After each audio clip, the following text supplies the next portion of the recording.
नमस्कार, मी डॉक्टर धीरज कुमार, अपर पोलीस अधीक्षक कोल्हापूर। मी सर्व कोल्हापूर जिल्हावासियांना अनंत चतुर्थीची खूप खूप शुभेच्छा मानतोय आणि आता खूप आनंदपूर्वक वातावरण आहे इथे आणि मिरवणूक सुरू झालेली आहे बरेच ठिकाणी कोल्हापूर जिल्ह्याला आणि कोल्हापूर सिटीमध्ये पण। आणि सगळ्या युवांना मी आवाहन करतो, आग्रह करतो की पारंपरिक पद्धतीने आपल्या मंडळांना पार पाडू द्या आणि शासनाला आणि पोलिसांना थोडं मदत करूया। आम्ही तुमच्या सहकार्यासाठी आहे इथे आणि सगळ्यांना मी परत शुभेच्छा मानतोय। धन्यवाद।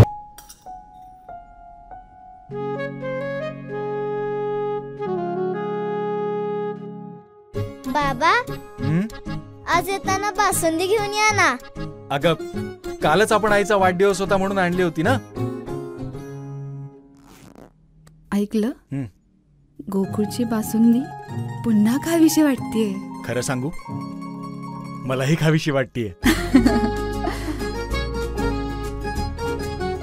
पुन्हा पुन्हा खावीशी वाटणारी गोकुळ बासुंदी।